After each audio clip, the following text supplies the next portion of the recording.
The Time Machine by H.G. Wells. Chapter 8. I found the palace of green porcelain, when we approached it about noon, deserted and falling into ruin.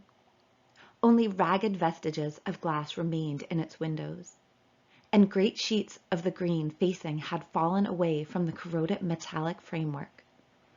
It lay very high upon a turfy down, and looking northeastward before I entered it, I was surprised to see a large estuary, or even creek, where I judged Wandsworth and Battersea must once have been. I thought then, though I never followed up the thought, of what might have happened, or might be happening, to the living things in the sea. The material of the palace proved on examination to be indeed porcelain, and along the face of it I saw an inscription in some unknown character. I thought, rather foolishly, that Weena might help me to interpret this, but I only learned that the bare idea of writing had never entered her head. She always seemed to me, I fancy, more human than she was, perhaps because her affection was so human. Within the big valves of the door, which were open and broken, we found instead of the customary hall, a long gallery lit by many side windows. At the first glance, I was reminded of a museum. The tiled floor was thick with dust, and a remarkable array of miscellaneous objects was shrouded in the same gray covering. Then I perceived, standing strange and gaunt in the center of the hall, what was clearly the lower part of a huge skeleton. I recognized by the oblique feet that it was some extinct creature after the fashion of the megatherium.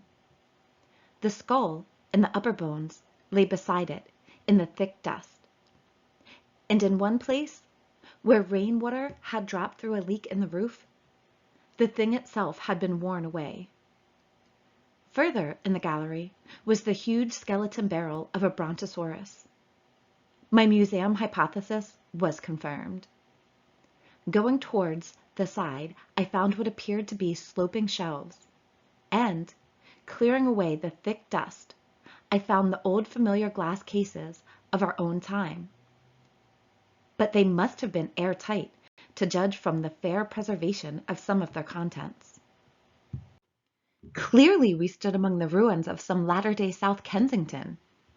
Here, apparently, was the paleontological section, and a very splendid array of fossils it must have been, though the inevitable process of decay that had been staved off for a time, and had, through the extinction of bacteria and fungi, lost 99/100ths of its force, was, nevertheless, with extreme sureness, if with extreme slowness, at work again upon all its treasures.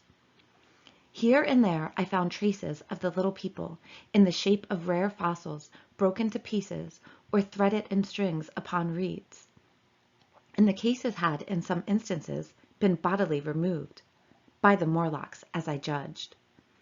The place was very silent. The thick dust deadened our footsteps. Weena, who had been rolling a sea urchin down the sloping glass of a case, presently came, as I stared about me, and very quietly took my hand and stood beside me. And at first I was so much surprised by this ancient monument of an intellectual age that I gave no thought to the possibilities it presented. Even my preoccupation about the time machine receded a little from my mind. To judge from the size of the place, this palace of green porcelain had a great deal more in it than a gallery of paleontology. Possibly historical galleries. It might be even a library. To me, at least in my present circumstances, these would be vastly more interesting than this spectacle of old-time geology in decay. Exploring, I found another short gallery running transversely to the first. This appeared to be devoted to minerals, and the sight of a block of sulfur set my mind running on gunpowder. But I could find no saltpeter. Indeed, no nitrates of any kind. Doubtless they had deliquesced ages ago. yet the sulfur hung in my mind and set up a train of thinking. As for the rest of the contents of that gallery, though on the whole they were the very best preserved of all I saw, I had little interest. I am no specialist in mineralogy, and I went on down a very ruinous aisle running parallel to the first hall I had entered. Apparently, this section had been devoted to natural history, but everything had long since passed out of recognition. A few shriveled and blackened vestiges of what had once been stuffed animals, desiccated mummies and jars that had once held spirit, a brown dust of departed plants. That was all.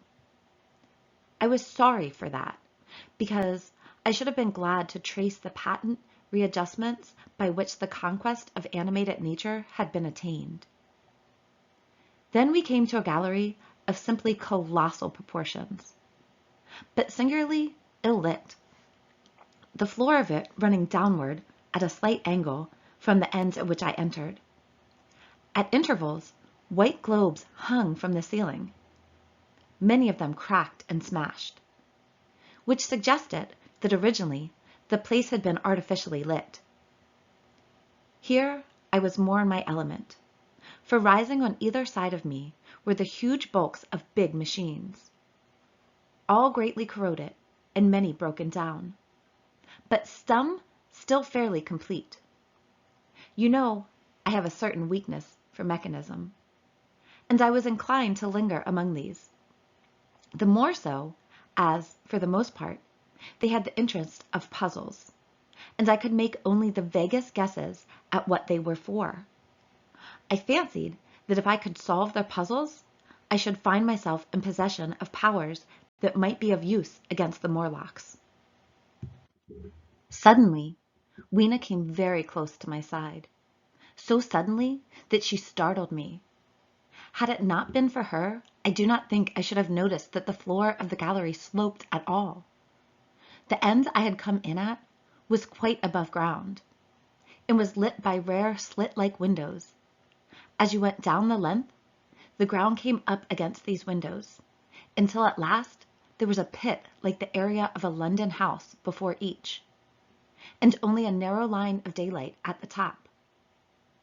I went slowly along, puzzling about the machines, and had been too intent upon them to notice the gradual diminution of the light, until Weena's increasing apprehensions drew my attention.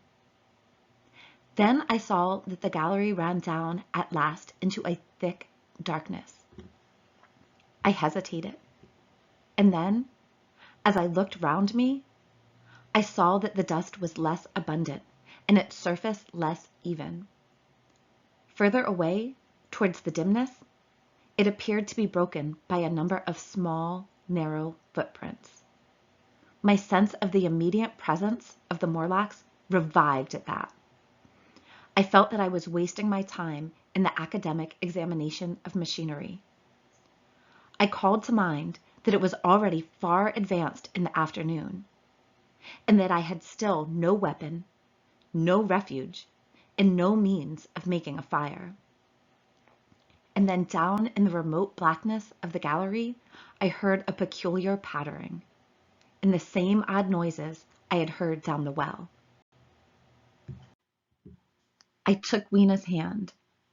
Then, struck with a sudden idea, I left her and turned to a machine from which projected a lever, not unlike those in a signal box.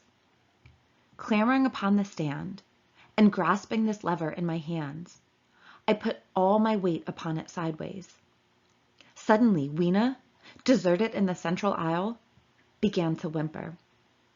I had judged the strength of the lever pretty correctly, for it snapped after a minute's strain, and I rejoined her with a mace in my hand more than sufficient, I judged, for any Morlock skull I might encounter. And I longed very much to kill a Morlock or so. Very inhuman, you may think, to want to go killing one's own descendants, but it was impossible, somehow, to feel any humanity in the things.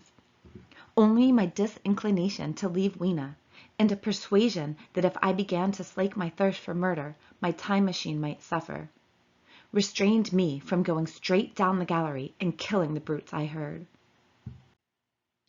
Well, mace in one hand and Weena in the other, I went out of that gallery and into another and still larger one, which at the first glance reminded me of a military chapel hung with tattered flags.